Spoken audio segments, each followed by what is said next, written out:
a Playlyst original.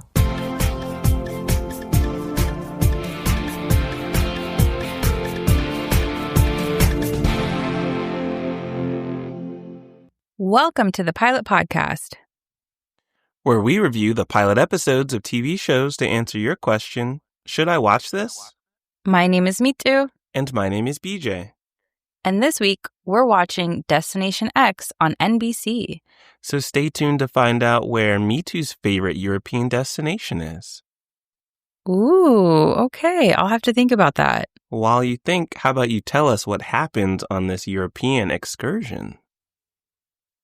Hosted by actor Jeffrey Dean Morgan, this globe-trotting reality competition show features 10 players on an international adventure of a lifetime. Every episode, they must compete in challenges to earn clues that will help them answer one simple question.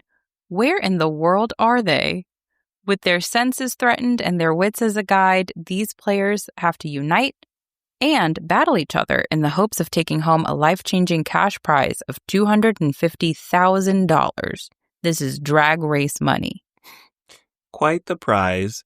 And we have quite the roster of contestants, some with reality show experience, some who have studied and are ready to explore Europe, and some who are just there for the fun of it. That's true. It does feel like some people are there to compete and some people are there to vibe, but it's a very good mix. We have the cool grandma who's clearly there to vibe. She was like, I go to Coachella, I do my thing. We have a model who's clearly there to be, I would say, on television. Very handsome, I understand. But then we have Mr. Big Brother, who is trying to game this. We have a travel influencer, a sports bettor, and then we have a state attorney in Mac, who I think is going to be our villain. And I think she is okay with that. She's very eager. She has a big ego, her own description. And I think she's there not just to win, but to prove that she's smart. I think another smart player is Rick. At first, I did not understand the advantage he had, quote unquote, in bird watching, but I think his real advantage is very similar to Suri in season 1 of Traitors, where people are kind of trying to make him into a parent. One contestant, Jonah, literally accidentally calls him dad. It sticks too. Yeah, it just sticks immediately. And so everyone thinks he's this like soft, sweet guy, when in reality, he said he has like decades of experience as a negotiator and specifically like wresting information from people. And we see him use those skills and in a way that so far seems kind of not detected by his fellow competitors. It was very subtle. I'd also say Biggie, who I think they're placing as the underdog because he's got this Southern accent. This is his first time leaving home to another country. But I think he is going to be underestimated by a lot of people because he's clearly studied in advance. Not enough, though, because he did the classic reality TV mistake. He showed out for the first challenge. You never want to do that. So you put a target on your back and you have high expectations placed on you.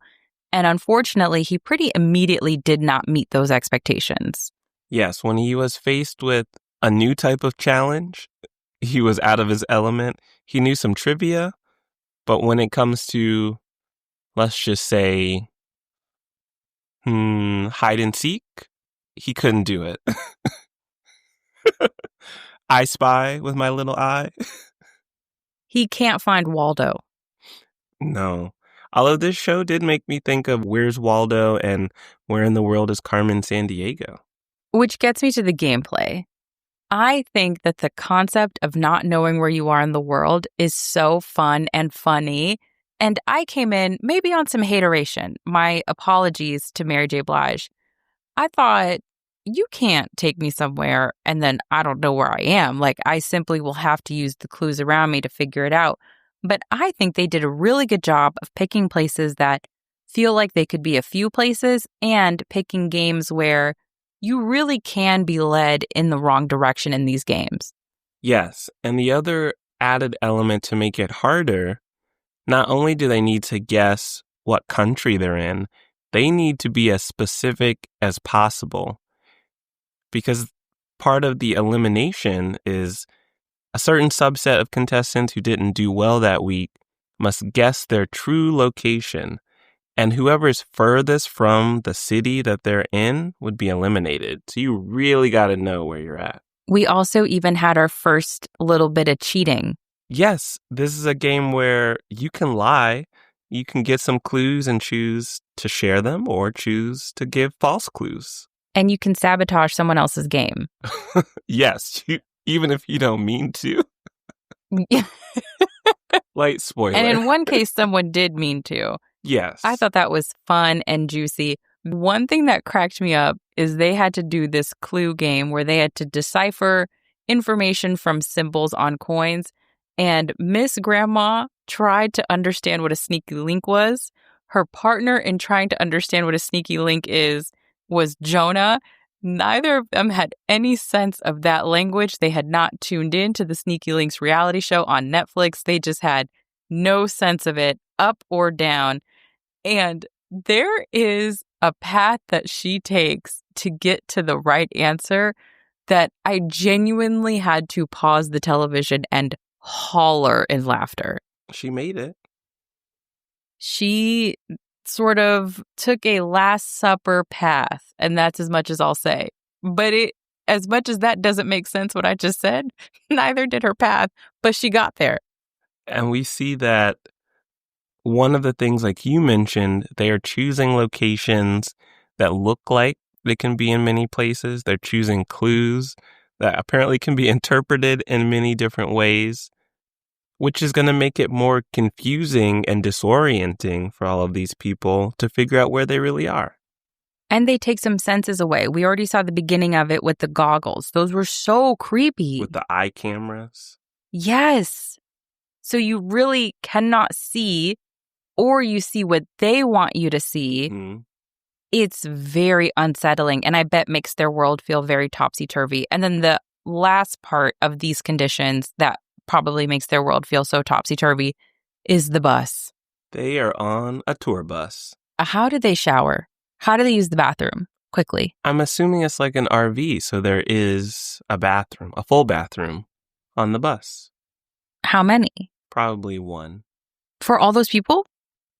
Probably. I don't know enough about tour buses. I'm thinking an RV where you have one full bath. Maybe a tour bus has two. I spent just a solid few minutes trying to wrap my head around how the bathroom works because they sleep on what looks like a tour bus. So they're all in little pods. Those are all their bedrooms. And fine, if you want me to sleep in what feels like a coffin, sure. But then I just kept thinking, when they got up and they were in their PJs, how are they going to go brush their teeth? There's a sink. For all of them?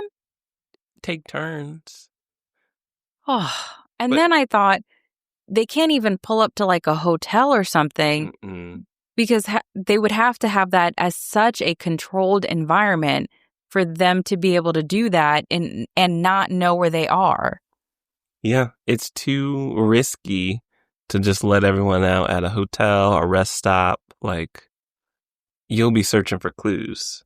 I need a 30 for 30 on the bathroom situation. I need like a docuseries. I need a deep dive. I need some understanding. Like, were they really split in one sink for all their morning and evening toothbrushing sessions, for example? I mean, I'm sure there's some TV magic going on. Maybe there's a second bus. Oh, a second bathroom. Mm-hmm. On a second bus. Well, they need like 8. They're not going to give them 8 bathrooms. That's expensive. They're traveling across Europe. Okay, I'll let this go. I think you and I'm going to group you with me. We both grew up as the only kids in the house. Yes. I truly did not share a bathroom as an experience until college and kind of tried to form my life from that point forward as never sharing a bathroom again because of some of the disgusting things I saw when you lose control of the conditions of a place that really needs to be clean for you to be able to clean yourself. So that's just all I was thinking at the idea of like all those people whenever they were getting up, the shots of them getting up in their PJs. That's fair. I can see your concern. Listeners, Me Too and I did live in the same dorm freshman year, different floors. There was trauma after those weekends where there was no one around to clean them. But I would assume these grown adults, unlike 17 and 18-year-olds, would be a little more polite with shared bathroom space. Fair. I'm probably holding on to some trauma. Baby. Probably holding on to some trauma, and I'm putting these people in that position. What I will say, though, was some of these people were a little childish in how they spoke about each other. Mm-hmm. I'm talking about you, Mac, being a little bit rude to your fellow contestants. A lot of rude. And they were a little childish in their approach to the competition. Yes, and I think they're trying to figure out what alliances they're going to make, who they want to trust and be friends with, because they haven't actually spent much time together. Yes. I mean, there's a moment where Allie sits down and they've completed the first challenge, and she turns to everyone and she's like, all right, so what are your names? It was just like, we just lied, cheated, and stole.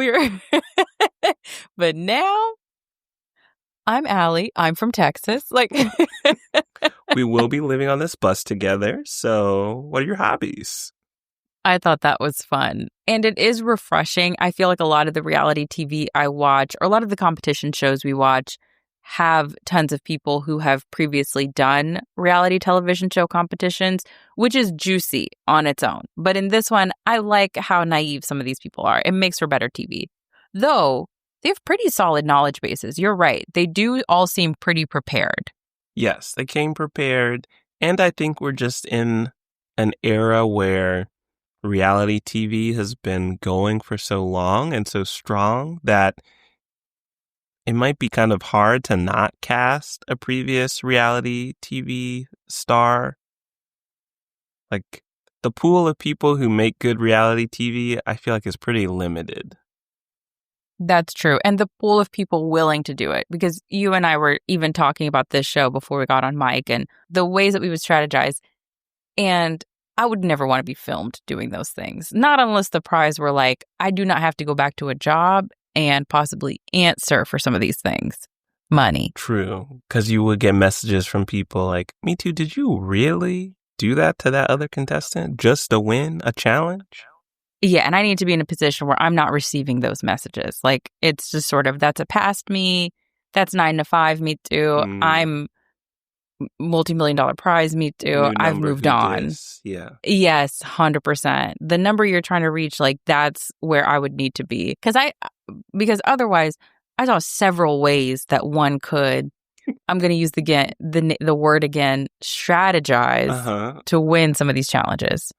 Yes, there are a lot of different strategies to win. And I think similar to Deal or No Deal Island Season 2's Dr. Will, we would read the rule book front and back, cover to cover before we go on that show. Find every loophole. Not loophole, something that they left open for us to do. We'd celebrate the rules is what we would do. Opportunities. Find an opportunity. Will you find an opportunity to watch more episodes of Destination X on NBC? I think I might. This recommendation came out of nowhere. I think I speak for both of us in that it surprised me. And so I would watch again seriously. This is like an easy and fun competition show. 100% same. I think this is a perfect summer reality television show too, because a lot of us, Real TV Hive, and I'm talking about people who love television, a lot of our shows are off the air in the summer. And so we're thinking, what do we have right now? Love Island USA, Drag Race All-Stars. We have some room in our schedule for additional shows. And that's where the summer reality show really hits. And this is such a fun and silly and light show with a good cast. So I will also be watching again seriously. This one really pleasantly surprised me. I think that's also why my rating is so high. Like, I went in with pretty low expectations. Again, my apologies to MJB, but I really did come in with hateration. But hey, now you fell in love with the show. Yeah, I really did. Shout out to Jeffrey Dean Morgan. So me too. If you were headed to Europe, where would you go? That's a tough question. I have multiple answers. Okay, let me narrow it down for you. If you got to plan your ultimate European vacation, budget isn't a question, where would you go? Oh, beautiful. Then if I'm doing an ultimate European vacation, I'm hitting all the major sites. Okay. You know, because I love a museum. I love a historical landmark. I did a very last minute, 3-day trip to Paris last December, and it was a joy. Just truly all the landmarks, all the museums, an absolutely inappropriate amount of bread and butter, and then coming home after that. So that was really nice. I would do that everywhere. I have done a 2-day trip to London very similar with Berlin. But then I would want a second part of the trip, and that would just be the southern parts of Europe for water and beach. So I'm thinking I'm going to Lake Como. I want to see what all the fun is about, why George Clooney loves it so much. I'm going to do Monaco. I'm going to do some Greek island hopping. I'd want to do that kind of stuff too. Okay, so instead of a destination X, this is really a destination tour, destination road trip. Yeah. Okay. We could do the train, speaking of road. The train in Europe, you're zipping around, pretty cost effective, clean, nice, fast. You see the countrysides. Mm-hmm. Then you'd need to hop on a boat for the second part of it. But yeah, you told me budget wasn't an option. So that's why it expanded from, you see how in real life, I took a 3-day trip to one city. I still meant one city, even with no budget. But I'll let you plan your own trip. Thank you. Because I'm going to Paris, but I'm also going to south of France. And the vibes are different. I want to see why the Carter family loves the south of France so much. You know, I want to check that out. Okay, how about I narrow it down this way? Where would you start? You know what? I was going to say Berlin because I love Berlin so much, but I'm going to say Amsterdam. Okay. It is truly the most beautiful place to me. One of the most beautiful places to me. There you go. People, if you want to follow Mitu's path, her footsteps to Europe, start in Amsterdam. And if you want to follow some of her other recommendations, you can head to our website at thepilotpodcast.com, and you can follow us on all of your favorite podcast platforms. Now this is reminding me of the OC where he gave homie a map instead of money. And he's just good luck. I feel like that's what we did, where it's we don't have money, we don't have points to give y'all. But Amsterdam would be cute, y'all. We'll circle it on a map for you. Just go. So for more TV recommendations and maybe travel recommendations, you can follow us on social media at The Pilot Pod, and you can send thoughts, feelings, show recommendations, because every other week we do a show recommended by you, our wonderful listeners, just like this week, to askthepilotpodcast@gmail.com. Thanks for listening. Bye.